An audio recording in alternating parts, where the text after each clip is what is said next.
Holidays-nale, adu namma GT Holidays da. GT Holidays, South India's #1 travel brand. You know you are special when you're with GT Holidays. இந்தியாவை உலகத்திற்கான ஒரு சந்தையாக திரண்டு விட்டதில் எந்த அளவுக்கு நரசிம்மராவுக்கு வந்து ஒரு மிகப்பெரிய ஒரு முக்கியத்துவம் இருக்கோ அதே அளவுக்கான முக்கியத்துவம் மன்மோகன் சிங்கும் இருக்குது. மன்மோகன் சிங்கை எப்படி சார் வந்து நரசிம்மராவ் தேர்ந்தெடுத்தார்? ஒரு கல்வியாளர், ஒரு பியூரோக்ராட், அதையும் தாண்டி ஒரு ஆலோசகராக இருந்திருக்காரு. இவரை எப்படி அரசியலுக்கு கூட்டு வரலாங்கிற எண்ணம் நரசிம்மராவுக்கு வந்துச்சு? என்ன சார் பண்ணார் மன்மோகன் சிங்? ரொம்ப அதிகமான வார் நடந்தால் கூட, இல்லை உலகமே ஒரு பெரிய நெருக்கடியான சூழல் ரெசிஷன் ஸ்டார்ட் ஆனால் கூட, இந்தியாவுடைய வந்து $5000 பில்லியன் நம்மக்கிட்ட ரொம்ப சேஃபாக ஒரு இருக்கும். ஸோ அந்த இது வந்து அதுக்கான முதல் படிங்கிறது மன்மோகன் சிங் காலத்தில் ஆரம்பிச்சு. அது உங்களுக்கு கை கொடுத்துச்சா சார் அந்த காலங்களில்? மன்மோகன் சிங்கை தேர்ந்தெடுத்தது என்னமோ வந்து நரசிம்மராவ் தான். அதையும் தாண்டி ஜன்பத் 10 ஜன்பத் அங்கே எப்படி சார் நெருக்கம் வந்துச்சு? அதை அந்த மேஜிக் எப்படி சார் நடந்துச்சு? ஒரு பெரிய புலி, ஒரு சிங்கம், அவரை வச்சுக்கிட்டு நமக்கான வேலைகளை, நமக்கு தேவையான வேலைகள் செய்யணும்னா அதுக்கு ஒரு சரியான பிளானிங் இருக்கணும். ஸோ அப்படி பார்க்கும்போது அப்போ நரசிம்மராவ் சொன்ன ஒரே விஷயம் தானே, நீங்கள் பண்ணுறது எல்லாத்தையுமே நான் உங்களுக்கு சப்போர்ட் பண்ணுறேன். நல்ல பேர் வந்ததுன்னா அதை நான் எடுத்துப்பேன், கெட்ட பேர் வந்ததுன்னா உங்களுக்கு தான், நீங்கள் தான் கிளம்பி போயிடணும் அப்படிங்கிற மாதிரி வெளிப்படையாக சொல்லி தான் ஆரம்பித்தாராம். அதனால தான் ஒவ்வொரு கிரைசிஸ் வரும்போதும் மன்மோகன் சிங் முதல்ல தன்னுடைய ரெசிக்னேஷன் லெட்டர் தான் கொடுப்பாரு. சோனியா காந்தி ஒரு பிரைம் மினிஸ்டர் ஆகக்கூடாதுன்னு ஒரு ஏகப்பட்ட பிரச்சாரம். தமிழ்நாட்டில் இருந்து சிஎம் கூட சோனியா காந்தியோடைய முழு பேரை சொல்லி இவங்களுக்கா நீங்கள் வந்து பிரைம் மினிஸ்டர் பதவி கொடுக்க போகிறீங்க அப்படின்னு வந்து ஒரு விமர்சனமெல்லாம் வைக்கப்பட்ட காலம். எப்படி சார் வந்து சோனியா காந்தி குடும்பம் வந்து குறிப்பாக மன்மோகன் சிங்கை நம்புகிறாங்க? எதை வச்சு அவருக்கு அந்த பதவியை கொடுத்தாங்க? மன்மோகன் சிங் காலத்தில் ஆரம்பித்த பல திட்டங்களை மோடி அரசு 10 ஆண்டுகள் நிறுத்தவே முடியல. அதை ரீநேம் பண்ணாங்க, வேறு திட்டமாக மாற்றி அமைச்சாங்க, அப்கிரேட் பண்ணாங்க, ஆனால் எதையுமே நிறுத்த முடியல. ஒரு பொருளாதார நெருக்கடி, பலருக்கும் ஐடி துறை உங்களுக்கு நல்லாவே தெரியும். 2009 எப்பேற்பட்ட காலம் உங்களுக்கு நல்லாவே தெரியும். ஆனால் அந்த காலகட்டங்களில் வந்து இந்தியா வந்து எந்த ஒரு பெரிய அளவுலையும் பாதிக்கப்படல. அதோடைய கான்ட்ரிபியூஷன் வந்து மன்மோகன் சிங் தான் கொடுத்தாங்கன்னு எல்லாரும் சொல்லுவாங்க. அதெல்லாம் எப்படி சார் ஹேண்டில் பண்ணாரு? யூபியோடைய அரசாங்கம் என்பது ஊழல் குற்றச்சாட்டு, ஏகப்பட்ட விமர்சனங்கள், அதையும் தாண்டி ஒரு ரிட்டையர்மெண்ட் ஸ்டேஜுக்கு வந்துட்டாருன்னு நீங்கள் சொன்னீங்க. அதையும் தாண்டி அவருக்கு எப்படி சார் ராஜ்யசபாலாம் காங்கிரஸ் கொடுத்தாங்க? அவர் வந்து ஃபர்ஸ்ட் இந்த 99 சொன்னேன்ல உங்களுக்கு, 99லே வந்து 99ல் கொடுத்தது ஓகே சார். ஆமாம். ஆனால் அவருடைய கடைசி காலகட்டங்களில் ஏன் வந்து ராஜ்யசபா வந்து காங்கிரஸ் குடும்பம் கொடுத்துச்சு அவருக்கு? ஆதரணியர்களுக்கு அன்பு வணக்கம். இன்று நம்மோடு எழுத்தாளர், அரசியல் விமர்சகர் திருமிகு ராம்கி அவர்கள் இணைந்துள்ளார். வணக்கம் ராம்கி சார். வணக்கம். நல்லா இருக்கீங்களா சார்? நல்லா இருக்கேன். இந்தியாவுடைய முன்னாள் பிரதமர் மன்மோகன் சிங் அவர்கள் வரலாற்றில் மறைந்து விட்டார், கலந்து விட்டார் அப்படின்னு தான் நம்மளால் சொல்ல முடியும். ஜனவரி 3, 2014 அவருடைய கடைசி ப்ரெஸ் மீட்டு, ஒரு மிக பிரம்மாண்டமான ப்ரெஸ் மீட்டு. அந்த ப்ரெஸ் மீட்டில் வந்து கேள்விகள் கேட்குறாங்க. நீங்கள் தான் இந்தியாவிலேயே ஒரு மிக ஒரு வீக்கஸ்ட்டு பிரைம் மினிஸ்டர்னு எல்லாம் விமர்சனங்கள் வைக்கிறாங்க. அவர் இந்த கண்டெம்பரரி மீடியா, நீங்கள் எப்படி வேணாலும் என்ன சொல்லலாம், ஆனால் வரலாறில் நான் வந்து எப்போதுமே நிலைத்திருப்பேன், வரலாறு எனக்கான இடத்தை வந்து கொடுக்கும்னு அன்னைக்கு சொல்லியிருக்காரு. அவர் வாழும் காலத்திலேயே மன்மோகன் சிங் எப்பேற்பட்ட ஆளுமை அப்படிங்கிறத வந்து மக்கள், குறிப்பாக எல்லா பத்திரிகைகளும், அவரை விமர்சித்த ஊடகங்களும் மிக சிறப்பான ஒரு அஞ்சலியை வந்து கொடுத்துருக்காங்க. கல்வியாளர், அரசாங்கத்தோடு மிக நெருக்கமாக இருந்த நபர், RBI கவர்னர், அதே போல் பிரதமருக்கு ஒரு ஆலோசகராக இருந்திருக்காரு. அதையும் தாண்டி அவர் அரசியலுக்கு கொண்டு வந்ததில் நரசிம்மராவுக்கு மிக முக்கியமான பங்கு இருக்குது. அந்த 91 அந்த இந்தியாவை உலகத்திற்கான ஒரு சந்தையாக திரண்டு விட்டதில் எந்த அளவுக்கு நரசிம்மராவுக்கு வந்து ஒரு மிகப்பெரிய ஒரு முக்கியத்துவம் இருக்கோ அதே அளவுக்கான முக்கியத்துவம் மன்மோகன் சிங்கும் இருக்குது. மன்மோகன் சிங்கை எப்படி சார் வந்து நரசிம்மராவ் தேர்ந்தெடுத்தார்? ஒரு கல்வியாளர், ஒரு பியூரோக்ராட், அதையும் தாண்டி ஒரு ஆலோசகராக இருந்திருக்காரு. இவரை எப்படி அரசியலுக்கு கூட்டு வரலாங்கிற எண்ணம் நரசிம்மராவுக்கு வந்துச்சு? என்ன சார் பண்ணார் மன்மோகன் சிங்? ஆக்சுவலாக நீங்கள் சொன்ன மாதிரி ஒரு முன்னாள் பிரதமர், 10 ஆண்டு காலம் நேரு குடும்பத்திலிருந்து வெளியிலிருந்து வந்து ஒரு பிரதமராக 2 டென்யூர் பார்த்தது அந்த ஒரு பெரிய சாதனை. அப்புறம் நிதியமைச்சராக கொண்டு வந்த மாற்றங்கள். ஸோ இதெல்லாம் வந்து கொஞ்சம் நிறைய விரிவாக பேச வேண்டியிருக்குது. அதுக்கு முன்னாடி வந்து இவர் வந்து ஒரு பொருளாதார மேதையாக அப்படி தான் அவருடைய வாழ்க்கை ஆரம்பிச்சுது. எல்லாருடைய அடிப்படை அந்த இயல்புங்கிறது அதானே. ஸோ அந்த ஒரு பொருளாதார ஒரு வித்தகர், ஒரு சப்ஜெக்ட் மேட்டர் எக்ஸ்பர்ட்டாக அவர் தன்னுடைய வாழ்க்கையை ஆரம்பிக்கிறார். அதில் தான் நிறைய சாதனைகள் செய்கிறார். அதனால தான் இந்த பிற்காலத்தில் வந்த பதவி எல்லாமே அவர் இதுக்காக தான், இந்த கான்ட்ரிபியூஷனுக்காக தான் அவர் தேடி வந்துச்சு எல்லாம். இந்த நீ கேட்ட மாதிரி அந்த மன்மோகன் சிங்கை எங்கேருந்து கண்டுபிடித்தார் அப்படிங்கிறது ஒன்று இருக்குல்ல, அது வந்து முழுக்க நரசிம்மராவுக்கே ரொம்ப ஆச்சரியமாக இருக்கும். ஏன்னா நரசிம்மரோட ஃபஸ்ட்டு தேர்வு அது கிடையாது. அவருடைய தேர்வு வந்து ஐஜி பட்டேல்னு ஒருத்தர். அவர் வந்து லண்டனில் ஸ்கூல் ஆஃப் எக்கனாமிக்ஸில் அவர் வந்து டைரக்டர் ஆக்சுவலாக. அவருடைய தேர்வு அதான் ஃபஸ்ட்டு. ஆனால் 2வது தேர்வாக மன்மோகன் சிங்கை செலக்ட் பண்ணி வைக்கிறார். ஸோ உங்களுக்கு தெரியும், அப்போ வந்து நரசிம்மராவ் உள்ளே வந்தபோது ஆக்சுவலாக சரத்பவார் பெரிய த்ரெட்னிங் ஃபேக்டர். ஆக்சுவலாக அவருக்கு பக்கம் தான் நிறைய எம்பிகள் இருந்தாங்க. 40 எம்பிக்கள், மகாராஷ்டிரா எம்பிக்கள் ஃபுல்லாக அவரோட இருந்தது. கிட்டத்தட்ட அவரே என்ன சொன்னார், நாடாளுமன்ற கூட்டத்தை கூட்டுவோம், எம்பிகள் கூட்டத்தை கூட்டி யார் வந்து மெஜாரிட்டி யாருக்கு அதிகமாக இருக்கோ அவங்கள பிரதமர் ஆகணும்னு ஓப்பனாக பேசினவர் சரத்பவார். ஸோ அதனால் அது எம்பிகள் கூட்டம் நடந்ததுன்னா நிச்சயமாக எல்லாருமே சரத்பவார் பக்கம் போவாங்கிறதுனாலவே அந்த மீட்டிங்கே கொஞ்சம் தள்ளி கொஞ்சம் முடிஞ்ச அளவு ஒத்தி போட்டுட்டு இருந்தாங்க 91. அப்போ இருக்கும்போது அப்போ வந்து என்ன பண்ணாங்க, எல்லாரும் சேர்ந்து நிறைய லிஸ்ட் போட்டாங்க யாரெல்லாம் கொண்டு வரலாம் அப்படிங்கிற. மினிஸ்ட்ரிக்குள்ளையா அடுத்தது பிஎம்மாக வரணும், காங்கிரஸ் அமைக்க போகுது, ஆட்சி அமைக்க போயிடுது. ஆனால் யார் வருவது, அது வந்து நேரு குடும்ப ராஜீவ்காந்தி குடும்பத்துக்கு நம்பிக்கை உரிய ஆளாக இருக்கணும். அதே சமயத்தில் எந்த கான்ட்ரவர்ஷியலையும் இருக்கக்கூடாது, சரத்பவார் போன்ற வலுவான ஒரு தலைவராக இருக்கக்கூடாது. இப்படி இந்த மாதிரி பல கால்குலேஷன்லாம் போட்டு சோனியாவுக்கு ரொம்ப நெருக்கமான அந்த டீம் வந்து அவங்க நிறைய லிஸ்ட்டு போடும்போது ஏகப்பட்ட பேர், ஒரு 10-12 லிஸ்ட்டில் வந்து அதில் இருந்த 10வது நபராக இருந்தவர் தான் நரசிம்மராவ். ஓகே. ஸோ ஒவ்வொரு பேரையும் வந்து சமயத்துக்கு ஒரு மூட்டை முடிச்சுக்கெல்லாம் கட்டிக்கொண்டு சொந்த ஆந்திராவுக்கு வந்துட்டார். அவர் நம்ம ஊர் குற்றாலத்தில் வந்து செட்டில் ஆகிற மாதிரி அவருக்கு ஒரு பிளான் இருந்தது. அவர் வந்து அந்த 6 மாதங்கள் வந்து அவர் அரசியலேருந்து விலகி தான் இருந்தார். அவருக்கு வந்து சீட் கொடுக்கல. அவர் ராஜ்யசபா எம்பி ஜெயிச்சு வந்தால் ராஜ்யசபா சீட் கொடுக்குறேன்னு சொல்லி ராஜீவ் வந்து அவருக்கு ஒரு அஷூரன்ஸ் கொடுத்தார். அவ்வளோதான் ஒழிய அவர் முடிவு பண்ணிட்டார் அங்கே நமக்கு முன்னே டெல்லி பாலிடிக்ஸ் இடம் இல்லைன்னு சொல்லிட்டு. ஸோ கிட்டத்தட்ட அவருடைய வாழ்க்கை, அரசியல் வாழ்க்கைங்கிறது ஒரு முற்றுப்புள்ளியாகிட்ட நேரத்தில் தான் இப்படி ஒரு நிலைமை. அவர் லிஸ்ட்டில் வந்து 10வது இடத்துல தான் அவர் இருக்கார், நரசிம்மராவ் பேர். ஆமாம். ஆனால் அந்த 10 பேர் முன்னாடி இருந்தவங்களுக்கும் ஒவ்வொரு விதமான ஒரு விஷயத்தில் ஒரு செட்பேக் இருந்ததுனால பை லக்கிலி வந்து நரசிம்மராவ் தேர்ந்தெடுக்கப்படுகிறார்.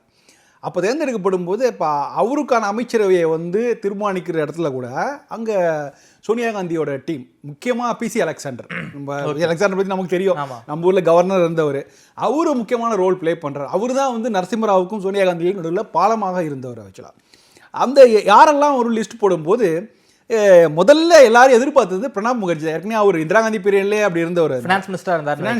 82-84 அந்த காலத்தில் இருந்தவர். அவர் இந்திரா காந்தியோடைய ஜென்ரேஷன் ஆக்சுவலாக. அதனால பிரணாப் முகர்ஜி ரொம்ப சீனியர் மினிஸ்டர், கிட்டத்தட்ட நரசிம்மராவுக்கு ஈக்குவலானவர். அதனால அவருக்கு தான் ஃபினான்ஸ் மினிஸ்டர் கிடைக்கும் அப்படின்னு. இதே போல் ராஜீவ்காந்திக்கு அவருடைய ஜென்ரேஷன்லேருந்து வந்தவர் தான் ஜெயராம் ரமேஷ். ஸோ எய்தர் பிரணாப் முகர்ஜி இல்லைன்னா ஜெயராம் ரமேஷ் 2 பேர் தான் இருக்க முடியும் அப்படின்னா அதுக்கான பேச்சுக்கள்லாம் போகும்போது அவங்க வந்து நேராக நரசிம்மராவ் வந்து பார்க்குறாங்க. நரசிம்மராவை பார்த்து இதெல்லாம் என்னென்ன பிரச்சனைகள் இருக்குது, நம்ம என்ன பண்ணணும் எக்ஸ்பிளைன் பண்ணும்போது நரசிம்மராவ் ஓப்பனாக சொல்கிறாரு. நரசிம்மராவுக்கு எவ்வளோ பெரிய குசும்பு வருங்க. ஆக்சுவலாக அவர் சொல்லும்போது எனக்கு இந்த பொருளாதாரம் பற்றிலாம் எனக்கு தெரியாது, நீங்கள் சொல்கிறது தான் நான் கேட்க போகிறேன் அப்படின்னு சொல்லி இவங்க 2 பேருக்கும் பயங்கர உற்சாகம். ஓகே, ஓ சரி, நம்ம சொல்கிறதா அவர் கேட்க போகிறாரு இருக்குது, கன்ஃபார்மாக நமக்கு வந்து நம்ம தான் ஃபினான்ஸ் எடுக்க போகிறோங்கிற மாதிரி இப்போ நம்ம ரொம்ப கான்ஃபிடண்ட்டாக இருக்கார். பட் நரசிம்மராவ் பயங்கர அவருக்கு தெரியாத விஷயங்களே கிடையாது.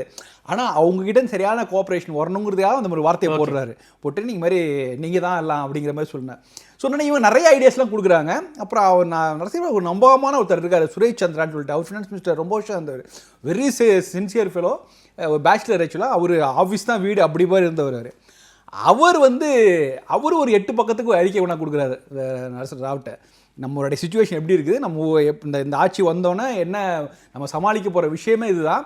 கடன் இருக்குது, அந்நிய செலவாணி வந்து கிட்ட ரொம்ப கம்மியாக இருக்குது. குறிப்பாக இந்தியாவே திவாலாகிற சில நிலைமையில இருந்துச்சு. குறிப்பாக 2 வாரம் தான் நமக்கு இருக்கு, கையிருப்பு இருக்குன்னு, டாலர் கையிருப்பு ரொம்ப கம்மியாக இருக்குது, சமாளிக்க முடியாது, ஏதாவது எடுத்தாகணும், உங்களுக்கு வர பெரிய தலைவலி இதுதான் உங்களுக்கு பெரிய சேலஞ்சி, வேறு மற்றதெல்லாமே அடுத்தது தான் அப்படிங்கிற மாதிரிலாம் அவர் சொல்லி ஒரு 8 பக்கம் ஸ்டேட்மெண்ட் கொடுக்குறாரு. அந்த 8 பக்க ஸ்டேட்மெண்ட்டை வாங்கி படித்த பிறகு தான் நரசிம்மராவே வந்து அவருக்கு ஒரு சில கால்குலேஷன் ஓகே. அப்போ தான் மனத்து மாதிரி என்ன பண்ணுறாரு, இது நமக்கு வந்து இங்கே இருக்கிறவங்கள நம்ம ஃபினான்ஸ் மினிஸ்டர் ஆக்குனா இதுக்கு சரியாக வராது. ஸோ ஃபினான்ஸ் மினிஸ்டர் வர்றவர் வந்து நமக்கு இணையான ஒரு ஒரு ப்ரொஃபைலில் இருக்கணும். அதே சமயத்தில் அவர் வெஸ்டர்ன் வேர்ல்டு கண்ட்ரிஸை அவங்க இன்ஃப்ளூயன்ஸ் பண்ணி ஐஎம்ஓ போன்றவங்கள்ட்ட கடன் வாங்குற மாதிரி இருக்கணும், அவங்க தெரிந்த முகமாக இருக்கணும், ஓகே, ஒரு ரொம்ப பாப்புலரான முகத்தை கொண்டு வரணும் அப்படின்னு ஒரு முடிவு பண்ணுறாரு. இது ஒரு பெரிய ரிஸ்க்கான விஷயம் ஆக்சுவலாக. ஏன்னா நமக்கு கையடக்கம், ஏன்னா இந்த சோனியா காந்தி டீம் நினைக்கலாம் அவங்களுக்கு அடக்கமான ஒரு ஆளா வேணும், அப்படிதான் அவங்களே ஒரு பிரதமரே எப்படி செலக்ட் பண்றாங்கன்னா நரசிம்மராவ் நமக்கு அடக்கமானதா இருக்கணும் தான் நரசிம்மராவ் செலக்ட் பண்றாங்க. இவர் வந்து தனக்கு அடக்கமானதா இருக்குன்னு தான் இவர் நினைக்கணும். ஆனா அவர் வந்து இல்ல, நமக்கு இணையா இருக்கணும், இந்த விஷயத்த செய்து முடிக்கணும் அப்படின்னு நினச்சி அவர் வந்து 2 பேரை செலக்ட் பண்ணுறாரு. அதில் ஐஜி பட்டேல் ஒருத்தர், 2வது மன்மோகன் சிங். மன்மோகன் சிங்க்கும் நரசிம்மராவுக்கும் ஏற்கனவே ஒரு தொடர்பு உண்டு. என்னென்னா இவர் வந்து இராணுவ அமைச்சராக இருக்கார் 84ல்.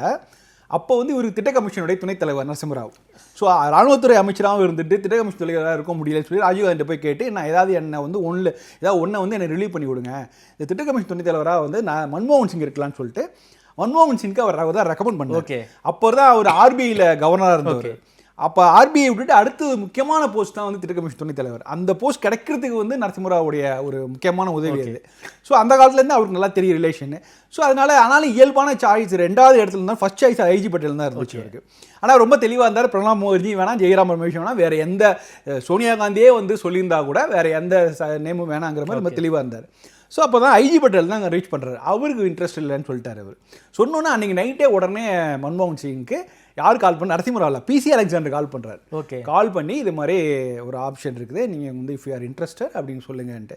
அவர் ஒன்றே இன்ட்ரெஸ்ட்டுங்கிறார். உடனடியாக பதவி பிரமாணம் அதுக்கப்புறம் தான் ஃபினான்ஸ் மினிஸ்டரை வந்து அதை அரேஞ்ச் பண்ணிட்டு தான் பதவி பிரமாணத்துக்கான நாள் குறிக்கிறாங்க. அப்புறம் நரசிம்மராவ் வந்து பிரதமராக பதவி இருக்கிறார், மன்மோகன் சிங் ஆகிறாங்க. வந்தோடனே முதல் ஒரு வாரத்திலே வந்து என்னென்னா ஒரு மீட்டிங்கை போட்டு எனக்கு மன்மோகன் சிங் மீட்டிங் கூப்பிட்டு எல்லாரையும் கூப்பிடுறாரு. நான் வந்து என்னை செலக்ட் பண்ணுறதுக்கே சில விஷயங்கள் பண்ணுறதுக்காக தான், உங்களுக்கு எதாவது பிடிக்கல இது இல்லைன்னா இன்றைக்கி பேர் சொல்லிவிடுங்க அப்படிங்கிற மாதிரி ரொம்ப தெரியல. அதாவது அவருடைய அப்ரோச் வந்து பொலிட்டிஷியனாக இல்லாமல் ஒரு ஆஃபீஸர் அது மாதிரி ஒரு பியூரோக்ராட்டிங்கிற மாதிரி காமிச்சார். அதுலேருந்து ஆரம்பித்தது தான். அதுக்கப்புறம் வந்து பிரதமருடைய அலுவலகமும் சரி, அதுக்கப்புறம் நடந்த 3 மாதங்கள் ஃபுல்லாக முழுக்க ராவ் அண்ட் மன்மோகன் சிங் அவங்கள நோக்கி தான், அவங்க சொல்கிறது தான் அப்படிங்கிற மாதிரி போணுச்சு ஆக்சுவலாக. அதனால தான் வந்து ஒரு பெரிய டேர்னிங் பாயிண்ட். என்ன சார் பண்ணாங்க 91 92ல் என்ன சார் பண்ணாங்க அவங்க 2 பேரும்? அவங்க பண்ணது முதல்ல வந்து இது வந்து எப்படின்னா, இது நிறைய உங்களுக்கு என்னென்ன இதெல்லாம் வரும்னு நிறைய மீட்டிங்லாம் போகிறாங்க போய், இதெல்லாம் பண்ணால் என்ன எஃபெக்ட் ஆகும் அப்படிங்கிறதுக்கு.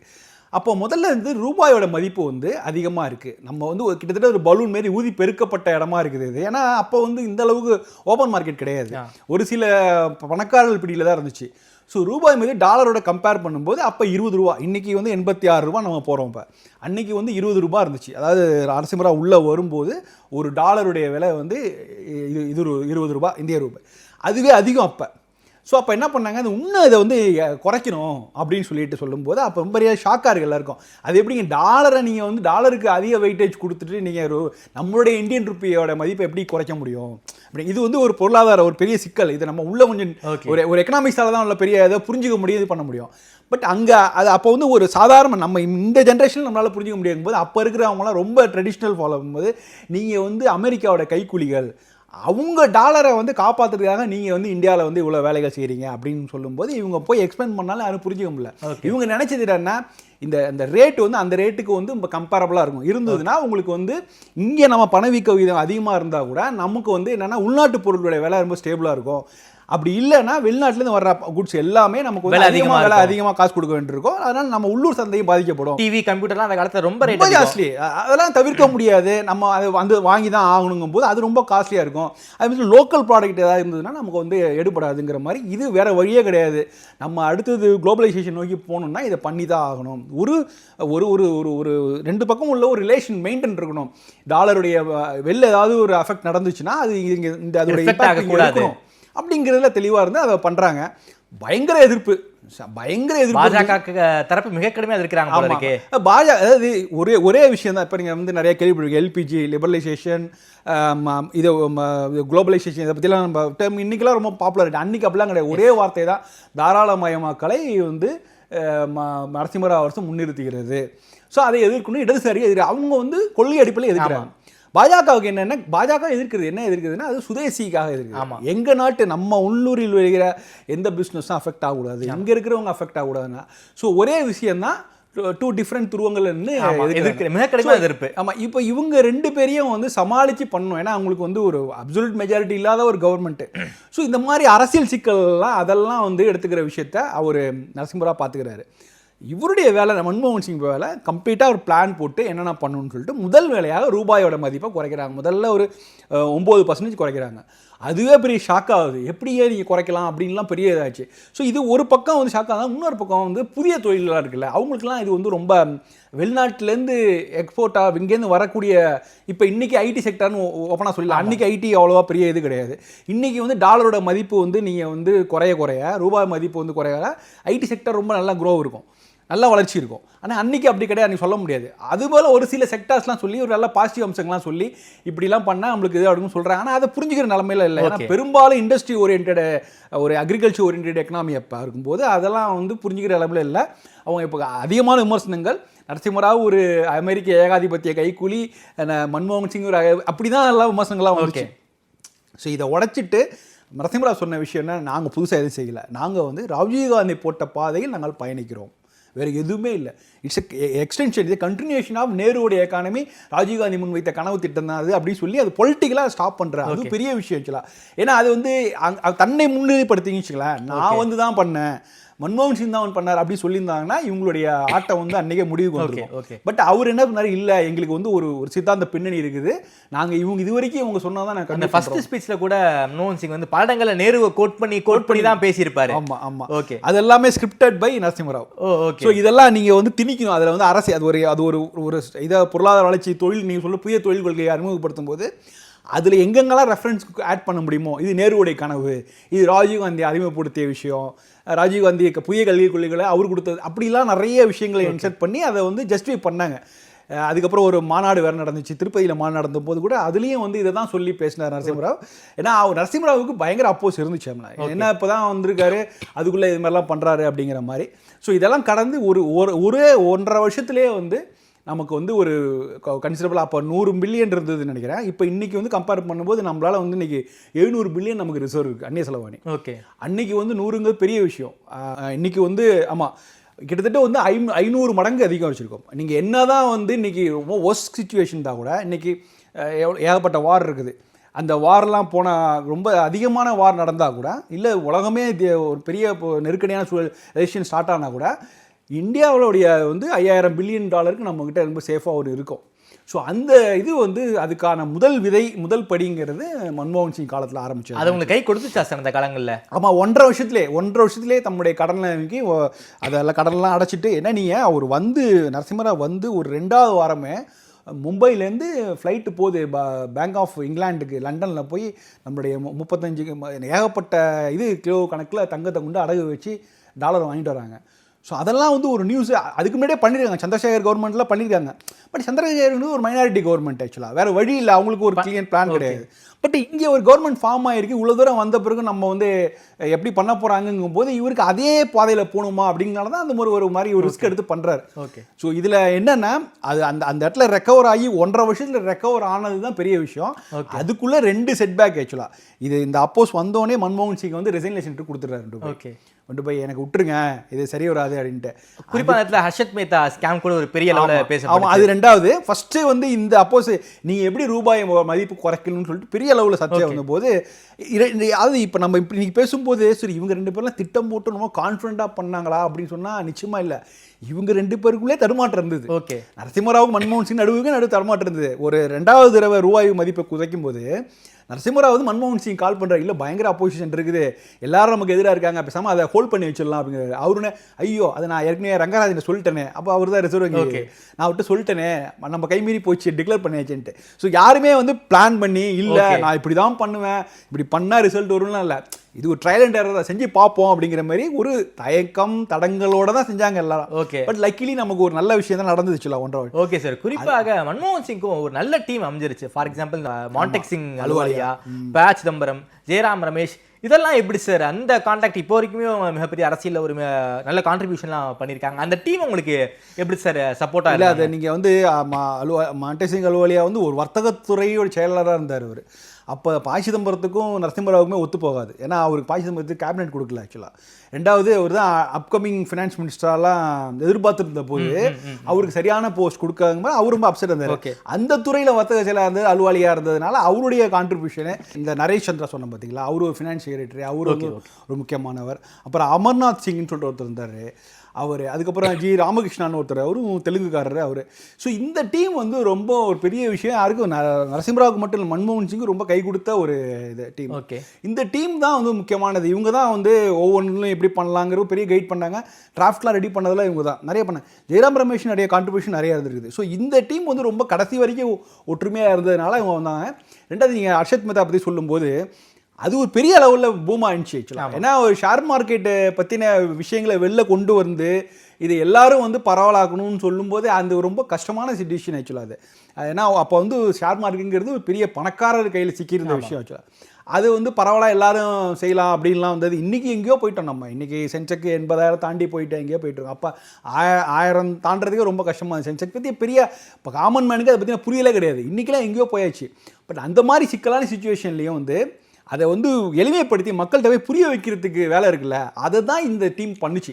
இவங்க வந்து இப்போ சஞ்சய் பார்வை பற்றி பேசாமல் இன்றைக்கி அவர் எழுதின புக்கு தான் மினிஸ்டர்.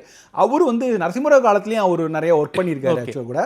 ஸோ இவங்கெல்லாம் வந்து அந்த பத்திரிகை ஊடகத்தில் இருக்கவங்களோடலாம் பேசி இவங்களுக்கான லாபி பண்ணாங்கல்ல. ஓகே, ஸோ அது ரொம்ப கிரிட்டிக்கல். ஏன்னா ஒரு பக்கம் வந்து ஒரு பெரிய அரசியல் சூறாவளி இருக்கும்போது கட்சிக்குள்ளேயே எதிர்ப்பு இருந்துச்சு. ஆமாம், கட்சிக்குள்ளேயே எதிர்ப்பு. அந்த பக்கம் போனீங்கன்னா லெஃப்ட், இந்த பக்கம் ரைட்டு, எல்லா எதிர்ப்பும் போது இவங்க சொல்கிற ஒவ்வொரு விஷயமும் சஞ்சய் பார்வ் கூட அவர் சொல்லியிருப்பார். வெளியுறவுத்துறை விஷயத்தில் நட்வர் சிங்கும் கூட நிற்பார்.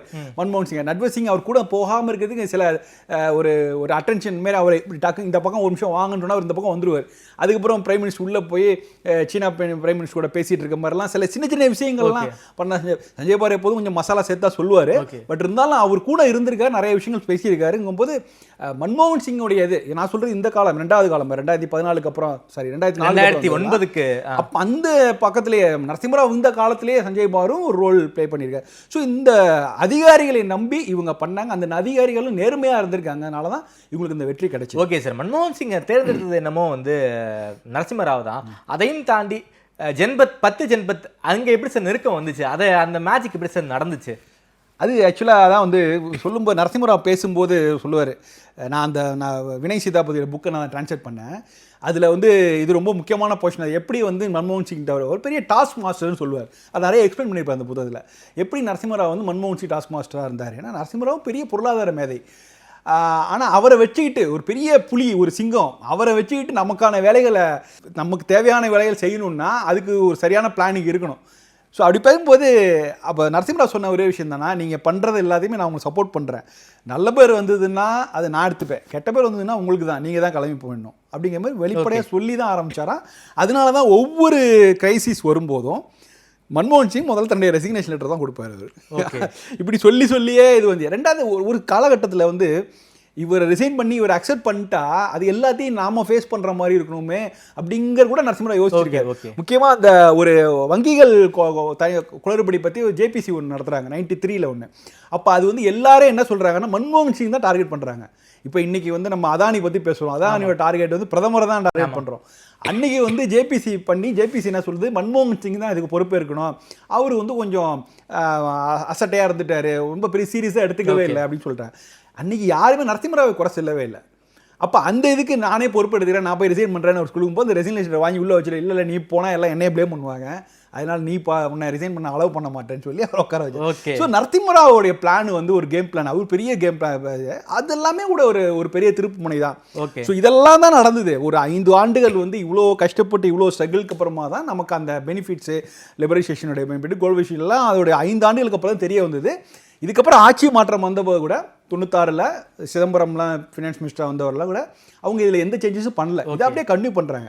ஸோ 99 வந்து பிஜேபி வந்து யஷ்வந்த் சின்ஹா வந்து ஃபினான்ஸ் மினிஸ்டர் ஆகும்போது அவர் யூஎஸ் போகிறாரு. யூஎஸ் போகும்போது அவங்க எல்லாம் கேட்குறாங்க, இது பெரிய மாற்றம் இல்லை, பிஜேபி ஆட்சிக்கு வந்திருக்குது, அவங்க எக்கனாமிக் பாலிசி மாற்றுவாங்களான்னு. நோனோ, ஆட்சி தான் மாறி இருக்குது. இந்த எக்கனாமிக் பாலிசியை பொறுத்த வரைக்கும் நாங்கள் வந்து மன்மோகன் சிங் என்ன விட்டுட்டு போனாரோ அதை தான் நாங்கள் கன்டினியூ பண்ண போகிறோம். ஓகே, ரொம்ப கிளியராக சொல்கிறார். ஸோ உண்மையில் சொன்ன மாதிரி 99 to 2004 வரைக்குமே அதுதான் நடந்தது.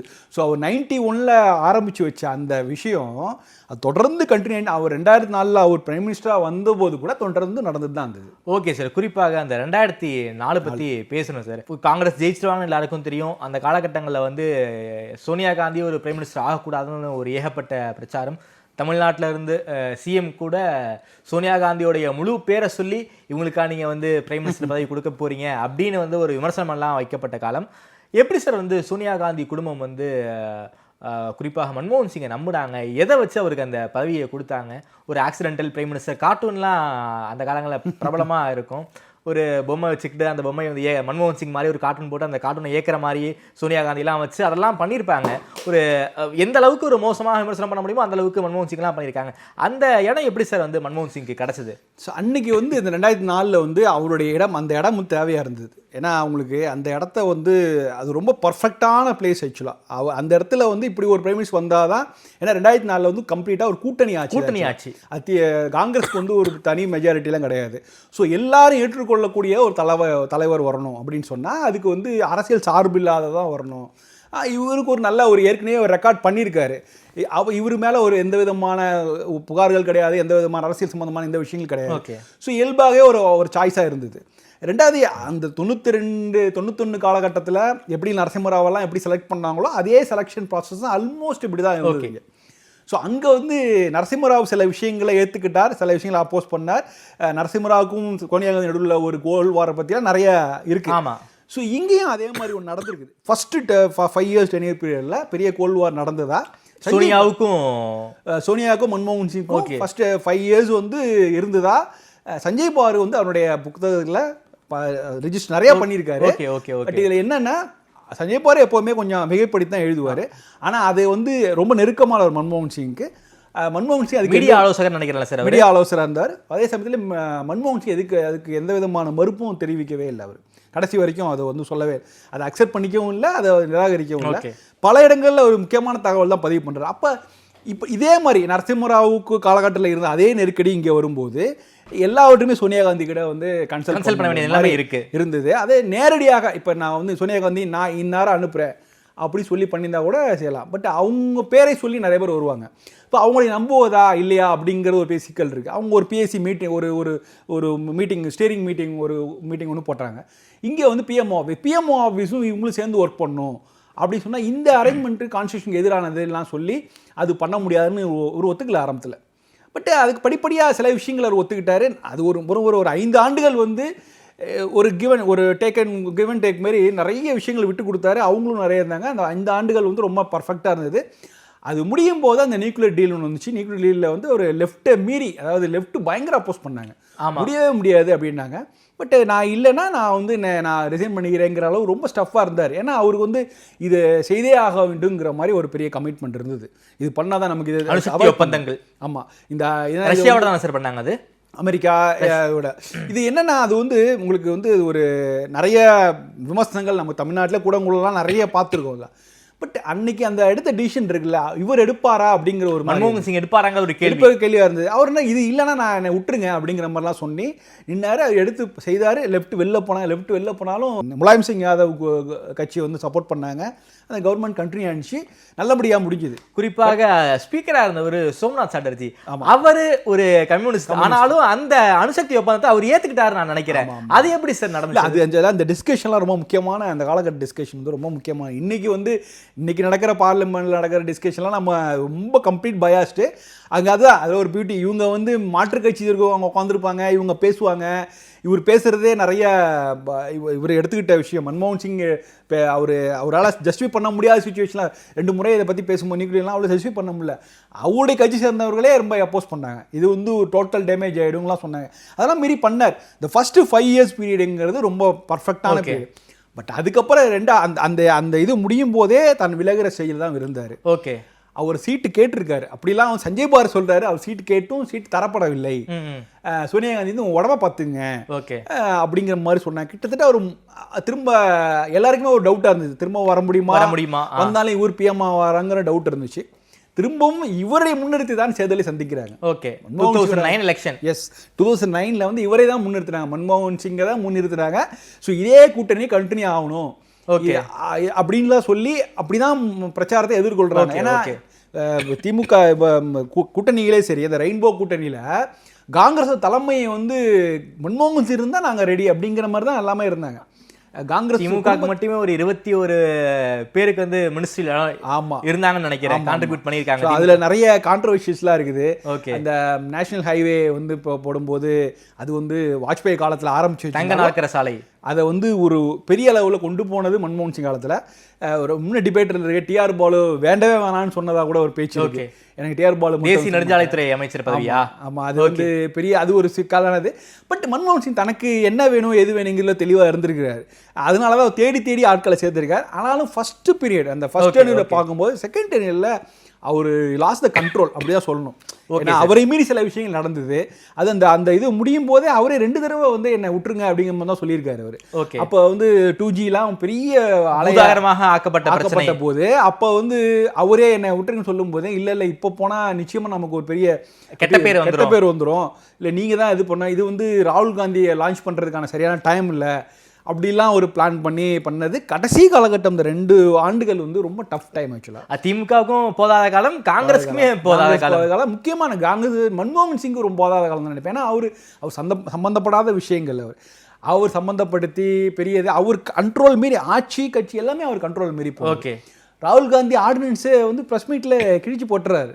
ஆமாம். ஸோ வெளிப்படையாக மன்மோகன் சிங் எதிரான கருத்துக்கள் சொல்கிறாரு. அதெல்லாமே அவர் ரொம்ப அப்செட் ஆகி இன்ஆர்டினன்ஸ் ஆன சார். அதாவது ஒரு எம்எல்ஏவோ எம்பியோ வந்து ஏதோ வழக்கில் வந்து சிறை போயிட்டாங்க அப்படின்னா அந்த பதவியை வந்து இது பண்ணக்கூடாது, பதவியை பறிக்கக்கூடாது அப்படிங்கிற மாதிரி ஏதோ அதையே அவர் ராகுல் காந்தி கிழிச்சு போறாரு. அது அவருக்கே கடைசியாக இதெல்லாம் ரொம்ப அப்செட் ஆகி என்ன பண்ணுறாரு, இந்த எலெக்ஷனுக்கு ஒரு 4 மாதங்கள் முன்னாடி ஒரு மீட்டிங்கில் பேசும்போது மன்மோகன் சிங் வந்து நான் இதுக்கு மேலே எலெக்ஷனில் நிற்க மாட்டேன், அடுத்த டர்னுக்கு நான் வந்து அதை பற்றி யோசிக்கவே இல்லைன்னு தெளிவாக சொல்கிறார். ஓகே, கிட்டத்தட்ட ரிட்டையர்மெண்ட் மைண்ட் செட்டுக்கு வந்துட்டாரு. எஸ், அது பெரிய விஷயம் ஆக்சுவலாக. ஓகே, ஏன்னா அது வந்து இதோட முடிச்சுக்கிறேன், இதுக்கு மேலே நான் இல்லைங்கிறது வந்து விலகி நிற்கிறது அப்படிங்கிறது. அது விலகாமல் இருந்திருக்கலாம் சார். குறிப்பாக மன்மோகன் சிங் சாதனையில் மிக முக்கியமானது வந்து அந்த 100 நாள் வேலை திட்டம் சார். அது வந்து கோவிட் காலத்தில் இந்தியாவையே காப்பாற்றியதுன்னு பல்வேறு கட்டுரைகள்லாம் நானும் வாசிச்சிருக்கேன். 100 நாள் வேலை வாய்ப்பு திட்டம், ரைட் டு ஆர்டிஐ கொண்டு வந்தது, ரைட் டு எஜுகேஷன் அப்படின்னு பல சம்பவங்கள்லாம் பண்ணியிருக்காருல்ல சார். அதையும் தாண்டி 2009 வந்து உலகமே வந்து ஒரு பொருளாதார நெருக்கடி, பலருக்கும் ஐடி துறை உங்களுக்கு நல்லாவே தெரியும், 2009 எப்பேற்பட்ட காலம் உங்களுக்கு நல்லாவே தெரியும். ஆனால் அந்த காலகட்டங்களில் வந்து இந்தியா வந்து எந்த ஒரு பெரிய அளவுலையும் பாதிக்கப்படல. அதோடைய கான்ட்ரிபியூஷன் வந்து மன்மோகன் சிங் தான் கொடுத்தாங்கன்னு எல்லாரும் சொல்லுவாங்க. அதெல்லாம் எப்படி சார் ஹேண்டில் பண்ணாரு? 2008 ரெசிஷன் வந்து இந்தியா இப்போ பெரிய அளவில் இந்தியா அஃபெக்ட் ஆகாமல் இருந்தது பெரிய விஷயம். ஆக்சுவலாக யூஎஸ்லாம் பெரிய அளவில் பாதிப்பு, நமக்கு வந்து பெரிய பாதிப்பு இல்லாத அளவு கொண்டு போனாங்க. அந்த 1 இயர் வந்து ரெக்கவர் ஆனதெல்லாம் வந்து பெரிய விஷயம். மன்மோகன் சிங்குடைய பாலிசி, அவருடைய இதுதான் ஒரு தொலைநோக்கு பருவதா. என்ன அவரெல்லாம் டாலர் எல்லாம் அப்போல்லாம் போய் கண்ட்ரோலாக வச்சுருந்தாங்க. ரொம்ப 2009ங்கிறது நம்ம வந்து அவுட் சைடு, அதுதான் ஒரு பெரிய நம்பிக்கை. இன்றைக்கி வந்து யூஎஸில் வந்து பிரசிடென்ட் மாறினாலும் எலெக்ஷன் நடந்தால் கூட இன்றைக்கி மார்க்கெட் நம்ம அடி வாங்குது. ஸோ எல்லாமே நம்ம வந்து குளோபலாக இருக்கிற சின்ன சின்ன விஷயங்கள் கூட இந்தியா மார்க்கெட்டை பாதிக்கிறது. அன்றைக்கி அவ்வளோ பெரிய ரெசிஷன் இருந்த போது இந்தியா பாதிக்கவே இல்லை. பாதிக்கப்படாமல் பார்த்துக்கிட்டது வந்து மன்மோகன் சிங் தான். ஸோ இந்த 100 நாள் வேலை படுத்திட்டு சொன்னீங்களா, அது வந்து அவருடைய கனவு. அது வந்து அவர்கிட்ட வந்த வார்த்தை சார். குறிப்பாக அதை வந்து ராகுல் காந்தி கிட்ட பேசின பிறகுதான் வந்து அந்த திட்டத்தை அமல்படுத்தினாங்க அப்படிங்கிற மாதிரியெல்லாம் அந்த காலங்களில் பேசுறாங்க. அதுதான் அவரு ஆகஸ்ட் மாதம் சுதந்திர உணர்வில் அவர் யாரும் கட்சியிலோட கன்சல்ட் பண்ணாமலே அவரோட தான் சொன்னார். ஓகே, அவராக சொன்ன விஷயங்கள் தான் அவர் அதை வந்து ஆரம்பிச்சு வச்சாரு. பட் பின்னாடி வந்து அதை ஒரு கோரிக்கையாக எடுத்துகிட்டு போய் ராகுல் காந்தி சார்பாக எழுப்பப்படுற கோரிக்கை அப்படிலாம் சொல்லும்போது அதை வாங்கி தனியாக வச்சுட்டாரு அவர். அதுதான் முதல் 100 நாள் வேலை திட்டம், மன்மோகனுடைய கனவு திட்டம். அதை முன்னாடியே அனௌன்ஸ் பண்ணிட்டாரு, ஆகஸ்ட் மாதமே அனௌன்ஸ் பண்ணிட்டாரு. இவங்க நவம்பர்லேயே ஏதோ கொண்டு போய் கொடுத்து இதை வந்து நம்ம கட்சி சார்பாக கோரிக்கையாக பரிசீலனை பண்ணணும் அப்படிலாம் சொன்னாங்க. எனக்கு தெரிஞ்சு மன்மோகன் சிங்கும் ராகுலுக்கும் நடுவில் ஒரு பெரிய விரிசல் வந்தது காரணமே அதுதான். அதுக்கப்புறம் தான் அடுத்தடுத்து நிறைய விஷயங்கள் போணுச்சு. பட் இது வந்து அவருக்கு கனவுல வந்த திட்டம் ஆக்சுவலாக. அவர் ஏன் வந்து ஒரு விஷயம் இருக்குது, நம்ம ரூரலில் இருக்கிற டெவலப்மெண்ட் இதை யூட்டிலைஸ் பண்ணிக்கலாமே. ஆனால் அதுக்கப்புறம் 100 நாள் வேலை திட்டம் பல பின்னடைவுலாம் சந்திச்சது. கொரோனாலாம் வந்து நம்ம வந்து அது ஒரு முக்கியமான விஷயமா இருந்தால் கூட அதை மேனேஜ் பண்ணி நிர்மலா சீதாராமன் அதை பர்ஃபெக்டாக மேனேஜ் பண்ணாங்க. ஒரு வருஷம் வந்து அதோட ஃபண்டை இன்க்ரீஸ் பண்ணி ஒரு வருஷம் குறைச்சி எல்லாம் பண்ணாங்க. ஆனால் கை வைக்கவே இல்லை, அதை வந்து இன்னைக்கு நிறுத்த முடியாது. அதுதான் மன்மோகன் சிங் காலத்தில் ஆரம்பித்த பல திட்டங்களை மோடி அரசு 10 ஆண்டுகள் நிறுத்தவே முடியல. அதை ரீநேம் பண்ணாங்க, வேற திட்டமாக மாற்றி அமைச்சாங்க, அப்கிரேட் பண்ணாங்க, ஆனால் எதையுமே நிறுத்த முடியல. ஓகே, அதெல்லாம் மன்மோகன் சிங்குடைய பெரிய சாதனைகள் தான். Okay sir. குறிப்பாக மன்மோகன் சிங் அவர்கள் அந்த 2002 யூபியோடைய அரசாங்கம் என்பது ஊழல் குற்றச்சாட்டு ஏகப்பட்ட விமர்சனங்கள், அதையும் தாண்டி ஒரு ரிட்டையர்மெண்ட் ஸ்டேஜுக்கு வந்துட்டாருன்னு நீங்கள் சொன்னீங்க. அதையும் தாண்டி அவருக்கு எப்படி சார் ராஜ்யசபாலாம் காங்கிரஸ் கொடுத்தாங்க? இல்லை ராஜ்யசபா அவர் வந்து ஃபர்ஸ்ட் இந்த 99 சொன்னேன்ல உங்களுக்கு 99லே வந்து 99ல கொடுத்தது ஓகே சார். ஆனா அவருடைய கடைசி காலகட்டங்கள்ல ஏன் வந்து ராஜ்யசபா வந்து காங்கிரஸ் குடும்பம் கொடுத்துச்சு அவருக்கு? அவங்களுக்கு வேற அதாவது அவரை வந்து அவருக்கு கடைசி வரைக்கும் ஒரு எம்பியா இருக்கணும், அவருக்கு வந்து ஒரு அப்போசிஷன் பார்ட்டி லீடரா இருக்கணும்னு நினைச்சு காங்கிரஸ் விரும்பி செய்தது. அதனால தான் டிமாண்டேஷன் போட நல்லா அவர் வந்து பேசினார், மாநிலங்களில் பேசினாரு. பட் அவர் வந்து ஒரு பொது தேர்தலில் நின்று போட்டியிருக்கு விரும்பினார். அந்த விருப்பம், அதாவது எல்லாருமே அவர் கிரிட்டிசைஸ் பண்ணுவாங்க, இவர் மக்களை சந்திக்காதவர் எப்படிலாம் சொல்லுவாங்க. ஆனால் அவர் அட்டன் பண்ண 99ல் அவர் வந்து சவுத் டெல்லியில் நின்று தோற்று போகும்போது 22 உள்ளடி வேலை பண்ணால் 22,000 ஓட்டுகள் தான். அவரை வந்து ஒரு கேம்பெயினில் கூட நிறைய பேர் வந்து பேசுவாங்க, நானும் உங்கள் ஸ்டூடெண்ட்டு, என் பையன் உங்கள் ஸ்டூடெண்ட்டு, நாங்கள் நிச்சயமாக ஓட்டு போடுவோம்லாம் சொன்னாங்க. ஆனால் இருந்தும் அந்த டெல்லியில் வந்து அவரால் ஜெயிக்க முடியல.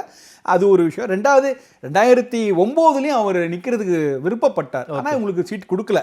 பட் அவருக்கு அதை பற்றி இப்போ ஒன்றும் பெரிய சிக்கல் இல்லை. அதனால் ஆனால் இந்த விமர்சனம் தொடர்ந்து இருந்துகிட்டே இருந்தது, இவர் வந்து மக்களை சந்திக்காதவர் அப்படின்ட்டு. ஆனாலும் ஒரு 10 வருஷத்தை கம்ப்ளீட் பண்ணார். அது ஒரு பெரிய அச்சீவ்மெண்ட் ஆக்சுவலாக. இதெல்லாம் தாண்டி நான் வந்து எப்படி பார்க்குறேன்னா, அவர் வந்து மாநிலங்களவையில் ஒரு காங்கிரஸ் சார்பாக இன்னைக்கு கார்கே இருந்த இடத்துல பேசியிருந்தார், இருந்திருக்காரு. இவர் நரசிம்மராவ் பாணியிலே வந்து எல்லாரையும் அணுகுனார். அதாவது இன்னைக்கு எல்லா விஷயங்களையுமே இவர் மன்மோகன் சிங்கோட டேக்கை வந்து நீங்கள் ஒரு இதில் ஃபிக்ஸ் பண்ண முடியாது. இவர் இந்த மாதிரி தான், ஒரு ட்ரெடிஷனல் அப்ரோச் தான். ஓகே, ஒரு காலத்துல பாக்ஸ் யோசிக்கக்கூடிய ஆளு. எஸ், லிபரலைசேஷன் பற்றி அவர் ஆரம்ப காலம் 72ல் இதுக்கு அகைன்ஸ்டாக பேசியிருக்காரு, எழுதியிருக்காரு. ஸோ இப்போ 96ல் வந்து அவரே இம்ப்ளிமெண்ட் பண்ணுறாருன்னா கால சூழல், இன்றைய சூழலுக்கு இது தேவை அப்படிங்கிற மாதிரி ரெண்டு பக்கமும் பேசியிருக்காரு. ஒரு இதுதான் ஒரு கொள்கையை ரிஜிட்டா பிடிச்சிட்டு நான் காலகாலத்துக்கு இதுதான் ஃபாலோ பண்ண போறேன் அப்படிலாம் கிடையாது. இதை வந்து நம்ம சில பேர் பெருமையாக சொல்லுவாங்க, அவரு பெரிய கொள்கை சித்தாவாதி அப்படின்னு சொல்லுவாங்க. பட் கால சூழல் இன்னைக்கான பொருளாதார, எனக்கு வந்து பொருளாதார ஆங்கிளில் மக்களுடைய பொருளாதார வளர்ச்சி தான் முக்கியம்.